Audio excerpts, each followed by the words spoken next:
그 신앙생활을 해 나가는 데 있어서 늘 기도하는 게 있다고 한다면 주님과 동행하기를 원합니다.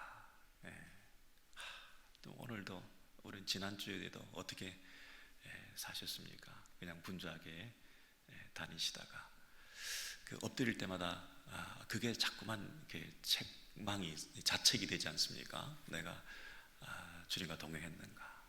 내가 하루하루 살아가는 동안에 주님께서 기뻐하시는 뜻대로 살았는가? 이런 부분이 내 생전에 내가 살아있는 동안 주님께서 내 삶을 너무나 다스리고 그분을 내가 왕으로 인정해드리고 살고 있는가? 그게 이제 신앙생활인데, 우리가 다 왕노릇 하잖아요. 아침 일어나면 내가 왕관을 쓰고 왕노릇하고 나의 왕의 왕 되시는 우리 하나님을 인정해드리지 못하고 살아갈 때가 많이 있습니다. 그래서 우리는 다 이제 일어날 때마다 이제 아침부터 해야 될 일은 자기 왕관을 벗어 던지는 거잖아요. 그죠? 내 왕관을 벗어 던지고 나의 참왕이신 그분의 시선을 의식하고 또 내 안에 자기 마음대로 하려고 하는 그 본성을 억제하면서 오늘 하루의 매일의 발걸음을 주님과 함께 걷는 그 말씀의 통치를 이제 받으면서 살아야 된다. 이게 우리 신앙생활의 가장 중요한 부분인데, 우리는 이런 부분을 이제 놓치고 어떤 한 텀에 훈련을 잘 받으면, 인텐시브 코र्스로 어떤 프로그램에서 한번 은혜를 받으면 그것이 내 신앙생활의 모든 것이냐 해서 그런 데도 기웃거려 보기도 하고, 이런 훈련 저런 훈련도 받기도 하고, 그게 나쁘다는 게 아니라 이제 그게 이제 효과가 좀 있죠. 근데 돌았으면 이제 또 그게 또 다른 훈련을 쫓아가야 되고, 또 다른 높은 레벨에 가서 훈련을 받아야 되고, 아니면 더 자극적이고 더 어떤 나를 한번 크게 넘어뜨리는 체험을 해야 되고, 그래서 그런 것들 계속 반복함을 통해서 신앙생활을 해 나가는 방법이 있고, 그런 것들도 필요하지만 꾸준히 일평생 매일 아침 진솔하게 하나님과 나 사이의 개인적인 이런 매일의 관계를 통해서, 기도를 통해서, 말씀 묵상을 통해서 결국은 이 전쟁이 나와의 싸움이고 내 안에 있는 나를 죽이는 싸움이라는 걸 이제 느껴서 아는 거죠. 옛날에는 신앙 경적을 자랑하기도 하고 어떤 훈련받은 것을 이력서를 내밀기도 하고 그걸 통해서 내 믿음을 증명해 보이기도 했는데, 어느 날 사정없이 깨지는 자신을 발견하잖아요. 어느 날 내가 진짜 아무것도 아니라는 것을 알게 되지 않습니까? 이것밖에 안 된다. 내가 남들은 대단한 직분을 가지고 대단한 훈련을 받았다고 그러는데 나는 내 안에서 이 문제도 해결이 안 된 상태에서 스스로 이제 그때부터는 이중생활을 해야 돼요. 위선적인 삶을 살게 되고 연기자 노릇을 하면서 집에 들어오면 가면을 빨리 벗어서 본 모습대로 살아가야 되고 하는 이런 연기력이 자꾸 상승하는, 연기력이 뛰어난 사람들로 이제 신앙생활을 잘못하게 될 수도 있는데, 이제부터 우리가 이제 그런 가면을 다 벗어 던지고 왕관을 벗어 던지고 매일매일 그저 주님과 동행하는 삶을 살겠습니다. 이 한 가지 소원을 가지고 이제 어떤 철이 든 신앙생활을 이제 해 나가야 되는데, 그런 면에서 시험을 이기고 유혹을 이기는 승리의 신앙생활의 비결이 뭘까? 이런 얘기를 지금 새벽에 좀 나누고 있는 중에 제일 좋은 예화는 왕에게서 찾는 거죠. 왕도로 달려고 하는 사울 왕은 왕의 하나님이신 진정한 하나님 앞에서 어떻게 살았을까? 솔로몬은 과연 말년까지 참왕이신 그분을 따라 끝까지 순종하며 살았을까? 아니면 말년에는 내가 왕도로 달려고 하는 그 본색을 드러냈을까? 이런 경우를 우리가 좀 살펴보다 보니까 정말 이게 끝까지 하나님 한 분만을 왕으로 모시고 산다는 게 진짜 어려운 일이구나 하는 것을 이제 배우게 되는 거죠. 인간은 역사를 통해서 배우는 것이 전혀 없다. 그 말은 똑같은 실수를 반복할 수밖에 없는 죄 덩어리가 우리 인간이다 하는 것을 인정하는 거죠. 우리는 과거의 경험을 통해서 많이 배우고 고치고 변화의 삶을 살 수 있다고 자꾸 생각을 하는데, 우리가 원체 죄인이 되다 보니까 뻔히 알면서 또 당하는 거죠. 영적 싸움이 너무나 치열한 거예요. 이 사탄 마귀의 공격이, 내 안에 있는 자아가 너무 센 거예요. 그래서 이 싸움이 평생 해나가는 데 있어서 이 사울 왕의 경우에도 우리가 도전이 되었고 교훈이 되었던 장면들을 여러분 많이 보셨죠. 여러분 말씀드렸습니다마는 사울이 제사를 자기가 직접 드렸다는 거예요. 사무엘이 지금 7일 만에 온다고 했는데 그걸 못 기다리고 부득이해서 내가 어쩔 수 없었다. 이 부득이한 그 익스큐즈하는 신앙생활의 이런 모습들에 대해서 사소한 거잖아요. 별거 아닌 것 같잖아요. 그리고 백성들은 기다리고 있고 적들은 쳐들어오고, 그러니 어쩔 수 없다 했던 부분. 근데 그거를 나중에 사무엘이 와서 뭐라고 얘기하냐면 왕이 망령되이 행했다 이렇게 말하면서, 왕은 왕의 하나님 여호와의 왕이신 그분의 명령을 지키지 않았다, 이렇게 굉장히 심각하게 얘기를 하시는 거예요. 다시요, 왕은 왕의 하나님의 명령을 지키지 않았다. 우리는 내가 왕 노릇하는데 항상 나의 왕이 계신다, 이 부분을 잊어버리고 나는 왕이다, 이까짓 거 별거 아니다 하고 사소한 부분을 그냥 또 부득이하다고 핑계대면서 넘어간다는 거예요. 이런 일이 계속 반복될 수가 있습니다. 근데 한번 그렇게 한 것에 대해서 그 자리에서 즉각 하나님께서 폐위시키고 더 이상 안 된다 자르시고 이러는 분이 아니기 때문에, 또 안 된다고 했지만 또 기회를 주시는 거 아닙니까? 그래서 또 한 번 기회를 얻어서 이제 왕을 의식하고 살아라 말씀을 주시는데도 불구하고 사울이 또 같은 시도를 계속 반복합니다. 아말렉 전쟁에 가서 진멸 전쟁이다. 이 진멸 전쟁의 그 의미를 아시죠? 하나님 한 분만 모든 노획물을 다 가질 수 있는, 그래서 어떤 공로를 우리가 취할 수 없는 한 분 하나님께만 영광을 돌려드린다는 면에서 모든 것을 제거하고 없애라 하는 그런 진멸 전쟁, 헤렘 전쟁을 명령하셨는데, 이 사울이 하찮은 것, 좋지 않은 것, 이런 짐승들은 다 없애고 좋은 것, 기름진 것, 중요한 것, 값진 것, 이런 것들은 살려놨다. 여러분 그 말씀을 쭉 읽으면서 하나님 말씀을 하찮게 여기니까 하찮은 것만 순종하는구나. 하찮은 것은 다 죽이고 중요한 것은 다 자기 것으로 취하고 있으면서 사무엘이 와서 책망하니까 또 뭐라고 핑계댑니까? 하나님께 예배드리려고, 좋은 것을 하나님께 바치려고 그랬다, 이렇게 또 변명을 하는 거예요. 근데 사람은 속이고 심지어 자기도 속이고 백성들은 속였지만 하나님은 속이지 못하고, 하나님의 선지자가 뭐라고 얘기를 하냐면, 야, 네가 하나님의 말씀을 버렸으므로 나도 너를 버린다.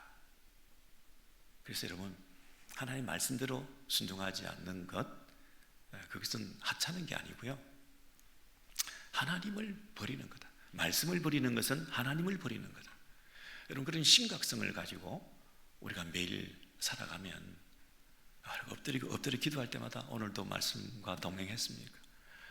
주님과 함께 동행해야 되는데 이걸 또 회개할 수밖에 없는 거죠. 그런데 이 사무엘이 그 다음에 뭐라고 얘기를 하시냐면 내가 죽을 때까지 너를 만나지 않겠다 이렇게 얘기하시잖아요. 너를 보지 않겠다.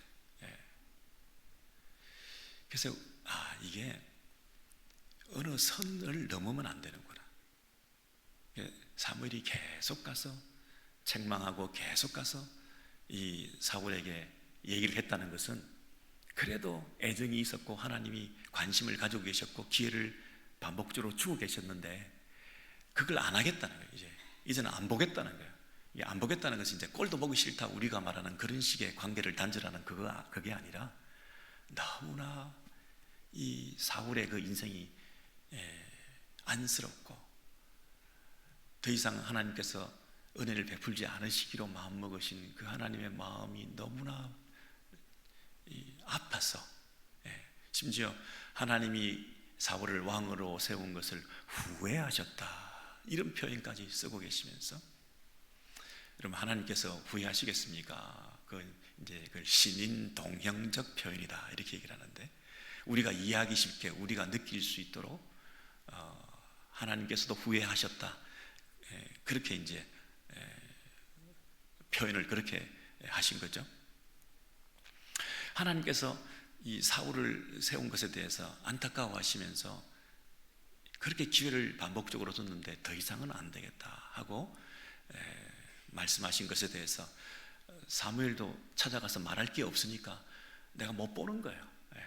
볼 수가 없는 거예요. 그래서 내가 죽을 때까지 너를 만날 수가 없구나 이런 안타까움을 가지고 이 사울이 결국 인생을 마감하게 되는데 그래도 제 생각에는 사울이 또 회개했다고 한다면 하나님께서 또 기회를 안 주셨겠냐고요. 야 사무엘아 이 사울이 뭔가 회개하려고 하는 마음이 요만큼 보인다. 네가 가서 다시 한번 격려해 주렴 하고 보내지 않았겠습니까? 근데 이 사울은 스터번하게 또 어디까지 갔냐면 이 블레셋과의 전쟁을 앞두고 또 뭔가 죽은 사무엘이라도 찾아내야 되겠다. 나중에 사무엘을 만날 수가 없으니 신접한 여인에게까지 가가지고 그죠? 변장을 하고 가가지고 뭘 알려달라고 이렇게 얘기를 하는 그런 수준까지 하나님의 귀한 종인 사울이 이제 이방 신을 섬기고 우상을 섬기는 이 무당한 데 가가지고 뭘 물어보고 있는 하나님께 여쭙고 물어야 될 이 귀한 종이 이렇게 비천한 이런 처지에 타락하고 있는 그래서 결국은 여러분 어떻게 됩니까? 사울이 부상을 당하고 전쟁에서 뭐 자살하는 것 같은 그런 어떤 마무리를 하면서 끝을 내고 있지 않습니까? 야 사울의 인생이 이렇게 처음부터 끝까지 비극적인 데 비해서 과연 솔로몬은 잘 나갔는데 형통했는데 잠언서, 전도서, 아가서 뭐 이런 것도 쓰는 뛰어난 종이었는데 하나님 명령을 잘 지키고 순종했던 그 지혜가 출중했던 종이었는데 이 솔로몬은 그러면 끝까지 잘 갔는가를 우리 살펴봤더니 말년에 그가 이방 여인들과 짝하면서 이방 신들이 들어와서 이방 신들을 따름으로 그랬잖아요. 그래서 하나님께서 두 번이나 나타나셔서 경고하고 책망하셨는데 그랬잖아요. 그러면 결국에도 이 솔로몬이 끝까지 아름다운 연착륙을 하는 이런 인생의 마무리를 하지 못해서 마지막에 자기가 마음껏 왕노릇한 거죠. 마음껏 자기가 왕노릇한 거예요. 그래서 이런 부분에서 이 솔로몬에게도 두 번이나 기회를 연거푸 주셨음에도 불구하고 또 그걸 순종하지 못했던 것에 대해서 우리가 우리도 처음부터 끝까지 이렇게 하나님의 명령을 순종하며 왕의 왕대신만을 높여드리는 이런 삶을 산다는 것이 쉬운 일이 아니고 있구나. 솔로몬도 그 지혜의 왕이신 그 솔로몬도 이랬는데 우리도 정말 조심해야 되겠구나. 이런 교훈을 우리가 지난번에도 우리가 말씀 통해서 받지 않았습니까? 근데 이 솔로몬이 끝이 나고 나서 여로보암이라는 사람을 이제 오늘 세워서 오늘 본문에 등장하는 왕이 이제 북이스라엘의 왕이 되는데, 우리가 잘못 생각하면 여로보암은 어차피 솔로몬의 대타로 와가지고 이제 북이스라엘은 결국 나중에 망하게 되고, 또 남유다가 이제 다윗 왕조를 계승하게 되고 하면서 이제 솔로몬 같은 왕도 실패했는데 그 다음에 다른 왕들은 기대도 하지 않았겠다. 그냥 이건 패전 처리용 투수로 잠깐 투입해서 어차피 게임은 졌는데 네가 잠깐 그 시간이나 때우다가 네 인생 네 마음대로 가라, 이렇게 세운 왕일까? 아니면 사울도 어차피 다윗이 등장할 건데 너도 뭐 처음에 그게 출중한 외모를 가지고 중심을 보시는 하나님을 교훈하기 위한 하나의 도구로만 쓰다가 결국 자기 길로 가게 된 그런 사울일까? 우리가 쭉 살펴봤지만 아니었어요. 사울도 네가 하나님 명령대로 순종하면 너의 왕위가 길 것이다, 이렇게 약속하셨고, 솔로몬에게도 그렇게 약속하셨고, 이 여로보암도 오늘 본문을 보면 네가 하나님의 명령대로 순종하는 삶을 살면 너의 왕위가 길 것이다. 너를 통해서 네가 다윗과 같이 내 마음에 합했던 그 다윗과 같이만 한다면 내가 너를 영원히 경배하게 할 것이다. 패전 처리용 투수 아니다. 너를 주전 투수로 세운 거다. 지금 네가 하나님 앞에서 어떻게 사느냐에 따라서 내가 너를 길게 오래 아름답게 쓸 거고 너를 통해서 내 나라를 세울 거다, 이렇게 약속을 해 주셨다는 것입니다. 그렇다면 우리도 어떻게 하다가 오늘 여기까지 와서 오렌지 교회 공동체 안에서 뭐 대형 교회도 있고 뭐 엄청난 뭐 신앙생활 잘하는 위인들도 있고 뭐 대단한 신앙의 인물들도 있지만 나 같은 게 무슨 뭐 하나님 앞에서 쓰임 받을 수 있을까? 뭐 평신도에 불구하고 내가 목사나 선교사도 아닌데 그냥 뭐 이러다가 그냥 가는 거지. 나를 통해서 하나님 무슨 큰 대단한 일을 계획하실까? 내 후손들은 그냥 뭐 어쩔 수 없는 거지. 여러분 그렇게 생각할 게 아니라 지금 여러분이 어떻게 하나님 앞에서 올곧게 색깔을 분명히 드러내고 맛을 분명히 나타내면서 하루하루 살아가면 여러분을 통해서 여러분의 인생이 또 여러분의 자녀 손들이 어떻게 될 것인지에 대해서 한번 생각을 해보라는 것입니다. 끝까지 여러분 인생의 말년을 어떻게 보내는 부분에서 한번 점검을 스스로 해보라는 것입니다.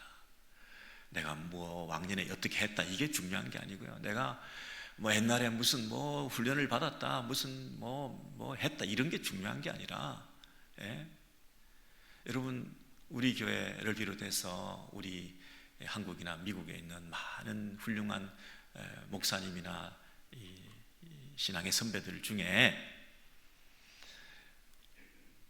한국 교회를 대표할 만한 엄청난 세계에서 제일 큰 교회 했던 그 목사님들 중에 끝까지 여러분이 존경하고 있는 그런 분들이 몇 분이나 계신가요?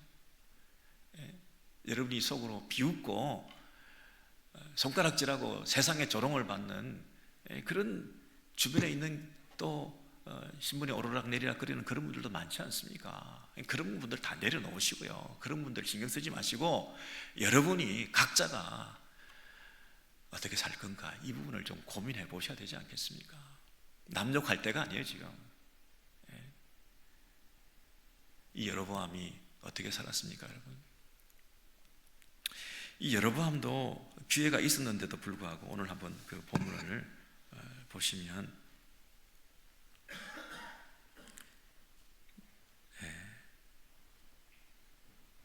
34절 이하에 우리가 쭉 읽지 않았습니까? 38절을 한번 보시겠습니다. 38절. 네가 만일 내가 명한 모든 일에 순종하고 내 길로 행하며 내 눈에 합당한 일을 하며 내 종 다윗이 행함같이 내 율례와 명령을 지키면 내가 너와 함께 있어 내가 다윗을 위하여 세운 것 같이 너를 위하여 견고한 집을 세우고 이스라엘을 너에게 주리라. 다윗도 완벽한 사람 아니다. 다윗도 실수했다. 그렇지만 다윗이 한 가지는 확실한 게 지가 왕노릇 끝까지 하려고 한 건 아니다. 늘 왕이신 하나님을 의식하고 왕의 명령대로 살지 않았던 부분을 지적당했을 때 바로 회개했다. 최소한 그렇게만 해라. 그러면 내가 끝까지 너와 함께 하겠다. 그렇게 말씀하셨잖아요.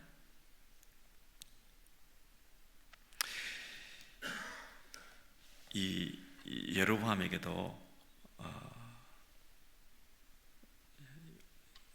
하신 말씀 중에 이런 말씀이 있습니다.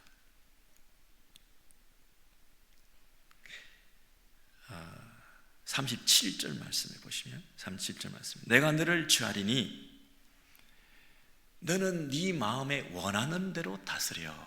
그랬습니다. 이스라엘 위에 왕이 되되 네가 왕 아닌 게 아니다. 왕 노릇해라. 네 마음대로 왕 노릇해라. 네가 왕이 맞다. 근데 네 마음대로 해라. 네 마음대로 왕 노릇하는데 한 가지만 하지 마라. 한 가지만 하지 마라.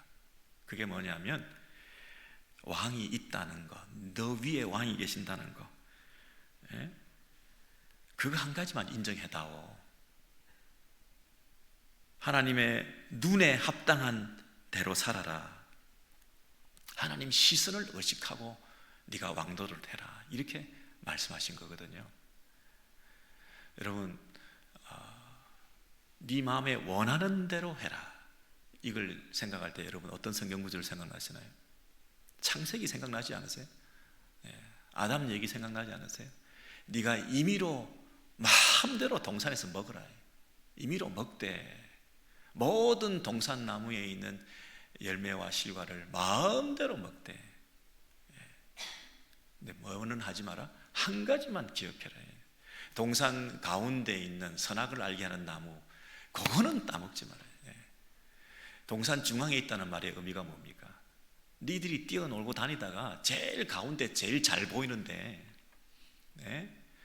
항상 우리가 눈을 보면 거기 중앙에 잘 보이는 그 나무 선악과 열매를 볼 때마다 뭘 의식해요? 하나님이 주신 명령, 하나님의 명령이 하나님으로부터 주어졌다. 내가 하나님의 명령대로 순종하고 살아가는 것이 내 인생의 복이다.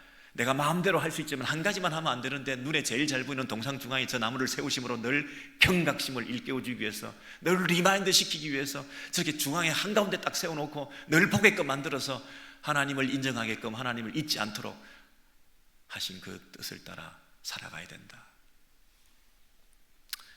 내가 왕이지만 마음대로 할 수 있지만 한 가지 하면 안 되는 게 있다. 그거를 일깨워주는 거 아닌가요? 근데 사탄의 시험과 유혹은 어떻게 찾아오느냐면 그 첫사람들에게 찾아가서 이렇게 물어보죠. 뭐라고 물어봅니까? 동산 나무 모든 나무, 각종 모든 나무 열매를 따먹지 말라고 하더냐. 하나님께서는 모든 것을 다 따먹어도 된다. 너 마음대로 임의로 먹으라 그랬는데 사탄은 뭐라고 했냐면 모든 동산나무 열매를 다 따먹지 말라고 하더냐. 이렇게 하나님을 갑자기 인색하고 부정적인 그런 분으로 묘사하면서 공격을 쫙 해들어오죠. 그랬더니 하와가 뭐라고 얘기합니까? 아니, 따먹을 수 있는데 그때는 모든을 빼버리고 동산나무 열매를 다 따먹을 수 있지만 동산의 중앙에 있는 저 나무는 만지지도 먹지도 말라고 하셨습니다. 그걸 먹으면 죽을까 하노라. 정령 죽으리라 그랬는데 죽을까 하노라. 막 흔들리기 시작했죠. 다시요. 모든 것을 다 먹어도 된다는 무한한 자유를 주셨는데 모든 걸 하지 말라고 하더냐라고 구속하는 그런 이 질문을 딱 함정에 빠뜨리니까 갑자기 이 여인이 모든 것을 주신 그 자유함에 대한 감격은 사라지고 하나님께서 하지 말라고 한 그 의미, 동산 중앙에 두셔서 늘 하나님 의식하고 살아라고 하는 그 개념을 잊어버린 채 그 나무를 뭐라고 호칭하느냐 하면 동산 중앙에 있는 나무라고 얘기를 하는 거예요. 선악을 알게 하는 나무라는 말을 빠뜨리고 그냥 그 장소적인 의미에서만 동산 중앙에 있는 나무, 그래서 만지지도 마라, 먹지도 마라, 그 말은 근처에 가지도 마라. 어떤 장소적인 면에서 하나님 어떤 우리에게 비밀을 가지신 분이야, 자기만의 꿍꿍이가 있는 거야, 저 근처에는 오지도 말라고 그랬어, 저기는 어떤 비밀의 문이야, 손도 대지 말래. 그 말은 하나님을 이상한 하나님으로 만든 거잖아요.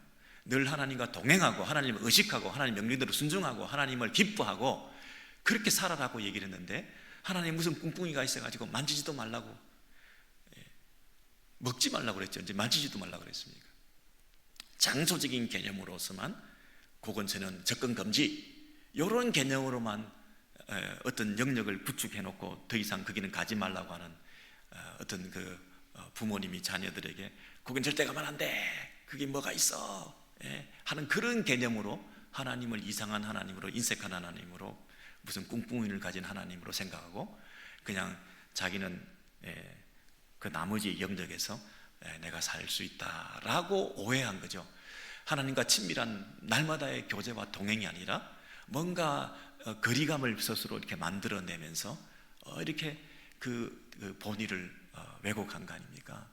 바로 이게 신앙생활의 중요한 핵심이 되는 부분이에요. 하나님께서 네 마음대로 왕노릇해라, 모든 걸 할 수 있다. 근데 한 가지, 나를 생각해달라. 그 부분을 이 여로보암에게 분명히 얘기를 했는데 여로보암이 어떻게 했습니까? 여러분 그 12장이던가요? 12장 27절을 한번 보시겠어요? 12장 27절을 보시면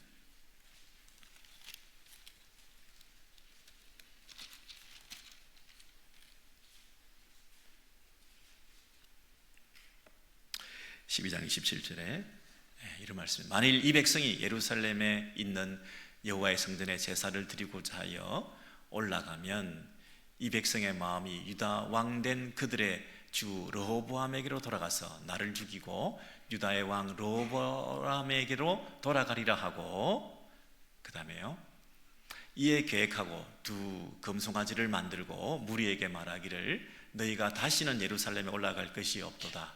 이스라엘아, 이는 너희를 애굽 땅에서 인도하여 올린 너희의 신들이라 하고, 하나는 베델에 두고 하나는 단에 둔지라.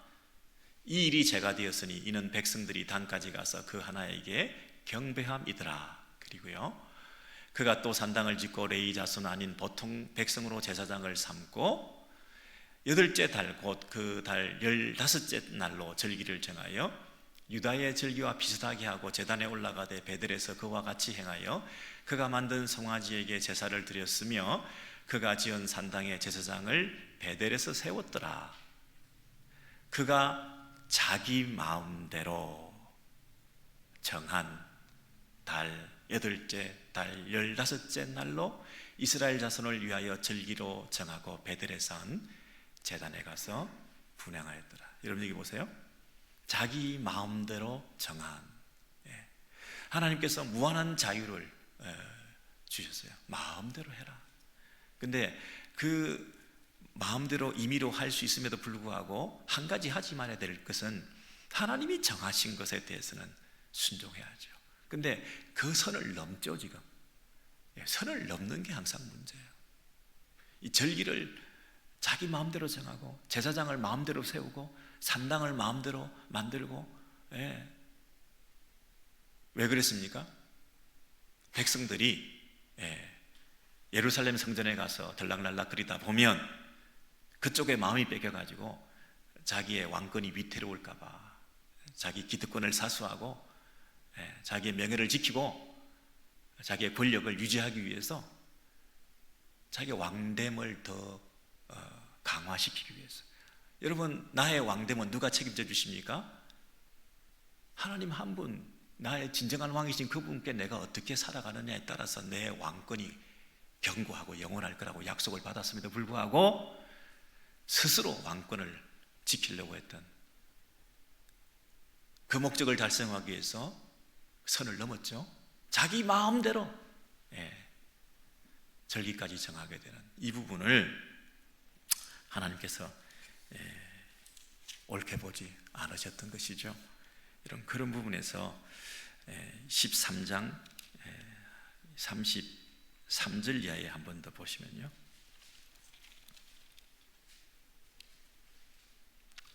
33절 이하에 여로보암이 이 일 후에도 그의 악한 길에서 떠나 돌이키지 아니하고 다시 일반 백성을 산당의 제사장으로 삼되 누구든지 자원하면 그 사람을 산당의 제사장으로 삼았으므로 이 일이 여로보암 집의 죄가 되어 그 집이 땅 위에서 끊어져 멸망하게 되리라.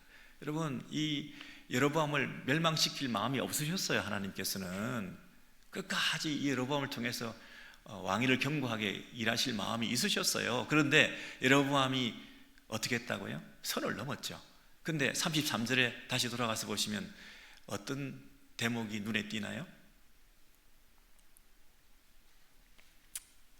지금 우리가 말하고자 하는 부분에서 제일 중요한 단어가 뭘까요?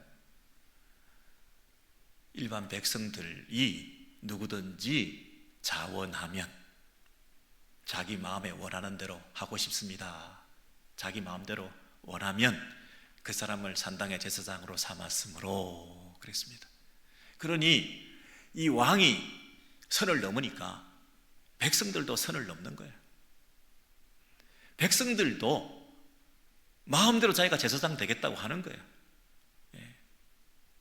성공의 기회요, 신분 상승의 기회요, 이 땅에서 잘 먹고 잘 살 수 있는 길이 열렸을 때 너도 나도 뛰어가면서 나도 그 일을 쟁취하겠다고 손을 들고 내가 하겠습니다 자원하는 거예요. 그게 용납되는 사회고 왕도 그걸 인정하는 그런 분위기니까 어느 선을 넘으면서 그 노릇을 하고 쟁취를 하는 거예요. 신앙생활하고 교회 안에서 성공하고 이 땅에서도 예수 이름으로 하나님 영광을 돌려드린다고 하는 그 말을 남발하면서 나도 잘 되기를 원하는 거죠. 선을 넘으면서. 그게 간증거리죠. 하나님께서 축복해 주신 거죠. 내가 잘된 것을 하나님께서 복 주셨다고 간증하며 돌아다니는 사람들이 얼마나 많이 있습니까? 다 망하고 있는 거죠. 여로보암도 망하고 그 백성들도 망하고 그 나라가 망하니라. 지금 34절에서 분명히 종말을 구하지 않았습니까? 왜 망했습니까?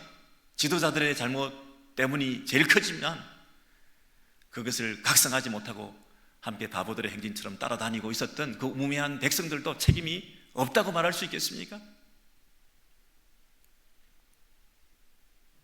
다 망하고 있는 거죠. 오늘 이 시대의 교회들이 다 망하고 있다 이렇게 얘기를 하면 곤란하겠지만 여러분 좀 각성해야 되겠죠. 선을 넘지 마셔야 되겠죠. 초심으로 돌아가야 되지 않겠습니까? 여러분이 타성에 젖어 있고 또 여러분의 경력과 화려한 왕년에 이런 어떤 신앙의 연륜, 내가 쌓아 올린 어떤 공적, 나의 어떤 이력서 뭐 이런 걸 가지고 명함을 내밀 때가 아니지 않습니까? 지금 망하고 있는데 뭘 이력서를 지금 내가지고 내가 무슨 명함을 내밀 때가 어디 있습니까? 예? 여러분이 교회 안에서 직분을 받고 하는 그런 부분에서 여러분이 이력서를 내면서 이 말하면 내가 이런 직분을 받을 수 있습니다라고 말할 수 있는 그런 분위기가 우리 교회는 아니잖아요. 소박하고 진솔하게 매일 하나님과 동행하는 삶을 살고 있는 거예요. 하나님께서 이 이스라엘 왕국에 괴뢰 정부를 세운 게 아니잖아요. 허수아비 왕을 세운 게 아니잖아요.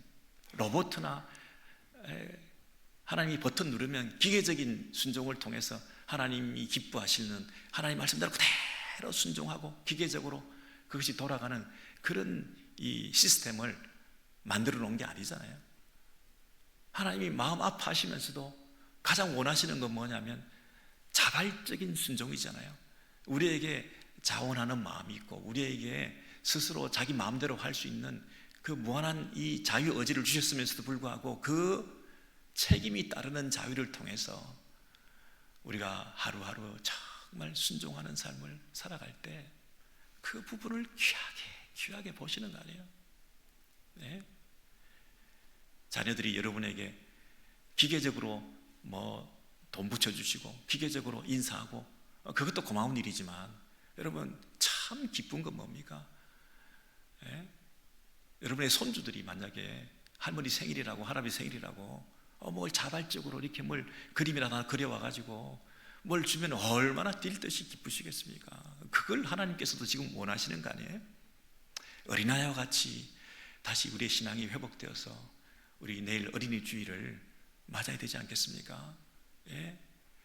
어린아이와 같은 그 신앙의 어떤 그 깊은 영성이라는 게 하나님께서 가장 기뻐하시는 모습이라는 거 아니겠습니까? 아주 만성의 어떤 그 질병에 신음하는 그리고 이 공룡과 같이 거대해지고 비대해졌지만 아주 그 순수함은 사라져 있는 우리의 모습들이 혹시 오늘날 우리 가운데는 있지 않은가? 여러분 이런 부분에서 다시 한번 우리의 마음을 추스리고 초심을 회복하는 저와 여러분 되시기를 소원합니다.